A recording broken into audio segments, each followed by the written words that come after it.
Hello friends, ഞാൻ baby Joseph. ഇളനീരിൻ്റെ ഒരു പായസം ഉണ്ടാക്കാമെന്നാണ് വിചാരിക്കുന്നത്. അതെങ്ങനെയെന്ന് നോക്കാം. ഞാൻ 1 ലിറ്റർ പാലെടുത്തിട്ടുണ്ട്. പശുവും പാലാണ് എടുത്തുള്ളത്. 2 കപ്പ് പഞ്ചസാര എടുത്ത് വെച്ചിട്ടുണ്ട്. ഇളനീര് 2 എടുത്തിട്ടുണ്ട്. ഒന്ന് കാമ്പുള്ളത് എടുത്തിട്ടുണ്ട്, ഒന്ന് കാമ്പ് കുറഞ്ഞത് എടുത്ത്, കട്ടി കുറഞ്ഞ കാമ്പുള്ളത് എടുത്തിട്ടുണ്ട്. ഇത് ഡെക്കറേറ്റ് ചെയ്യാൻ വേണ്ടിയാണ്. പിന്നെ അണ്ടിപ്പരിപ്പ് മുന്തിരി വറുക്കാൻ 1 ടേബിൾ സ്പൂൺ നെയ്യ് എടുത്തിട്ടുണ്ട്. ഇത് അണ്ടിപ്പരിപ്പ് മുന്തിരിയും പിന്നെ 5 ഏലക്കായ പഞ്ചസാര വെച്ച് പൊടിച്ച് വെച്ചിട്ടുണ്ട്. ഇത്രയുള്ള നമ്മുടെ ഇൻഗ്രീഡിയൻസിൻ്റെ കൂടെ ഞാൻ 2 കരിക്കിൻ്റെ വെള്ളം എടുത്തിട്ടുണ്ട്. അത് ആദ്യം പറഞ്ഞിട്ടുണ്ടായില്ല. ഇനി നമുക്ക് പാല് തിളപ്പിക്കാം.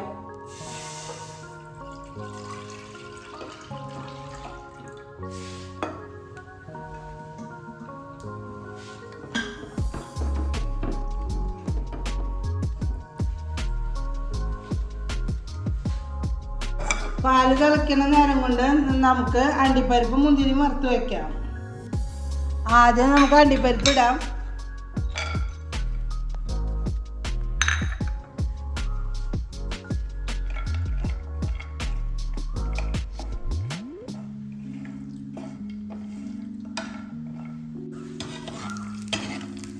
നമുക്ക് അണ്ടിപ്പരിപ്പ് കോരിയെടുക്കാം.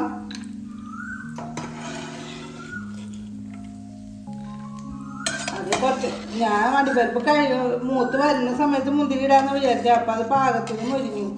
ഇനിയിപ്പോൾ മുന്തിരി ഇട്ടാൽ അത് കറക്കുകയാണ് ചെയ്യാം. അപ്പം ഞാൻ മുന്തിരി ഇട്ടു. അത് ബോൾ പരുവമായി. അപ്പം നമുക്ക് അത് എടുക്കാം. ഇത്രയാവുണ്ടോ?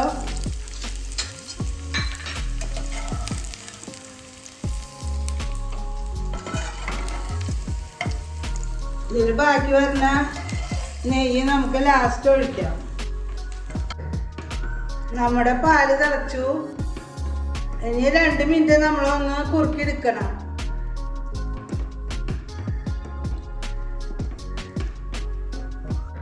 പാല് തിളച്ചു. 2 മിനിറ്റ് നമ്മളൊന്ന് കുറുക്കിയെടുത്തു. 2 മിനിറ്റ് തന്നെ കുറുക്കിയെടുത്തു. അധികം വറ്റിച്ചിട്ടൊന്നുമില്ല. ആ സമയത്ത് നമ്മൾ കുറച്ച് കണ്ടൻസ്ഡ് മിൽക്ക് ഒഴിക്കുന്നുണ്ട്. അത് കട്ടി കിട്ടാൻ വേണ്ടിയിട്ടാണ്. 1/2 ടീന് കഷ്ടി ഒഴിച്ചാൽ മതി. അത് ഞാൻ നേരത്തെ ഇൻഗ്രീഡിയൻസിൻ്റെ കൂടെ പറഞ്ഞിട്ടുണ്ടായിരുന്നില്ല. അത് കട്ടി കിട്ടാൻ വേണ്ടി നമ്മൾ ചേർക്കാം. നമ്മൾ കട്ടിയായിട്ട് ഒരു കരിക്കിൻ്റെ കാമ്പെടുത്ത് അരിഞ്ഞ് വെച്ചിട്ടുണ്ട്. അതെടുത്തിട്ട് നമ്മൾ ഈ കരിക്കും വെള്ളം 2 കരിക്കിൻ്റെ വെള്ളമാണ് അതിൽ അടിച്ചെടുക്കാം. അത് നന്നായി അരച്ച് നമ്മൾ പാൽ മിക്സിൽ ചേർക്കാൻ വേണ്ടിയിട്ടാണ്.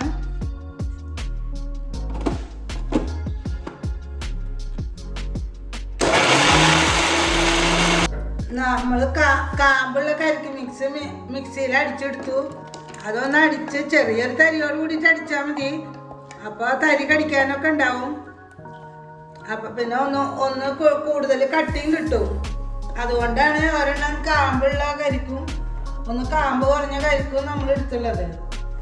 ഇതൊന്ന് കഴുകി ഒഴിക്കാൻ ഞാൻ കുറച്ച് കരിക്കും വെള്ളം അവിടെ ബാക്കി വെച്ചിട്ടുണ്ട്. അതും കൂടി ഒഴിച്ച് ഇതിന്ന് മുഴുവൻ കാമ്പും നമ്മളിതിലേക്ക് ഒഴിക്കാം. ഇനി ഇത് നന്നായി ഒന്ന് തിളക്കട്ടെ. കാമ്പുള്ള കരിക്ക് മിശ്രിതം നമ്മൾ ഒഴിച്ചു. നമ്മൾ എപ്പോഴും കരിക്കെടുക്കുമ്പോൾ ഒരു കാമ്പുള്ളതും ഒന്ന് സോഫ്റ്റ് ആയിട്ടുള്ള കാമ്പ് കുറഞ്ഞതും കരിക്കെടുക്കാൻ നല്ലത്. അപ്പോൾ അത് അരച്ച് ചേർക്കുമ്പോൾ നമ്മുടെ പായസത്തിന് നല്ലൊരു കട്ടിയൊക്കെ കിട്ടും. ഇനി ഞാൻ കുറച്ച് പഞ്ചസാര എടുത്ത് വെച്ചിട്ടുണ്ട്. അന്ന് 2 കപ്പ് ഇട്ട് നോക്കട്ടെ എത്ര മധുരം വേണ്ടി വരുന്ന അറിയില്ല.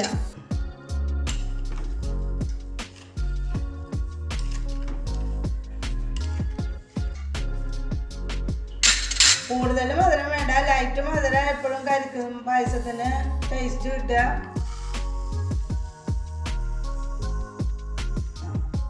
രണ്ട് കപ്പ് പഞ്ചസാര ഇട്ടുണ്ട്.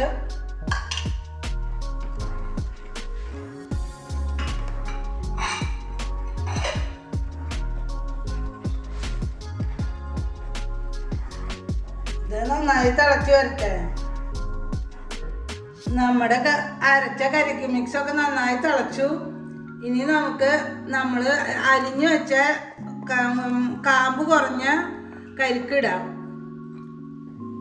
അതിനോട് കൂടിയിട്ട് നമുക്ക് ഏലക്കായ പഞ്ചസാര വെച്ചിട്ട് പൊടിച്ച് വെച്ചിട്ടുണ്ട്. 5 ഏലക്കായ ഉള്ളൂ. ഒരു ടേബിൾ സ്പൂണ് നിറച്ചും പഞ്ചസാര വെച്ചിട്ടാണ് ഞാനിത് പൊടിച്ച് വെച്ചിട്ടുള്ളത്. നല്ല നന്നായി പൊടിഞ്ഞു കിട്ടുക, അതുകൊണ്ടാണ് അങ്ങനെ ചെയ്ത് വെച്ചിട്ടുള്ളത്. ഇത് നന്നായി ഒന്ന് തിളച്ച് വന്നാൽ നമുക്ക് നമ്മുടെ മുന്തിരി അണ്ടിപ്പരിപ്പ് ഓഫ് ചെയ്തിട്ടാണ് മുന്തിരി അണ്ടിപ്പരിപ്പും ചേർക്കുക. ഈ നെയ്യ് വറുത്ത് വെച്ച നെയ്യ് അതിന് ചേർക്കാം. അണ്ടിപ്പരിപ്പ് മുന്തിരി വറുത്ത നെയ്യാണ്, അധികമൊന്നുമില്ല, ഉള്ളത് അതിലൊഴിക്കാം. ഇത് നന്നായി ഒന്ന് തിളച്ചോട്ടെ. എന്നിട്ട് ഓഫ് ചെയ്ത് 2 മിനിറ്റ് നമ്മൾ കഴിഞ്ഞാൽ നമുക്ക് അണ്ടിപ്പരിപ്പ് മുന്തിരി ഇടാൻ പറ്റുള്ളൂ. അതിപ്പോൾ തന്നെ ഇട്ട് കഴിഞ്ഞാൽ അത് മുഴുവൻ താഴ്ന്നു പോവും. നന്നായി തിളച്ച് കഴിഞ്ഞാൽ ഓഫ് ചെയ്തിടുക.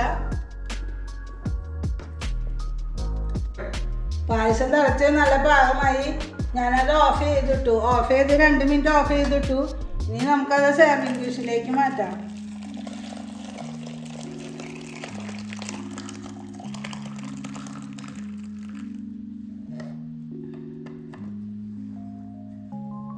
ഈ കാമ്പൊക്കെ ഉള്ള കാരണം നമുക്കൊന്ന് കടിക്കാൻ കിട്ടും.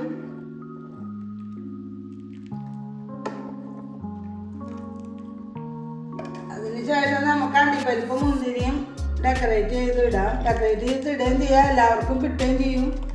കുറച്ചൊക്കെ മുകളിൽ കിടക്കും. അപ്പം നമുക്ക് കപ്പിലെടുക്കുമ്പോൾ നോക്കി എല്ലാവർക്കും സെർവ് ചെയ്യാം.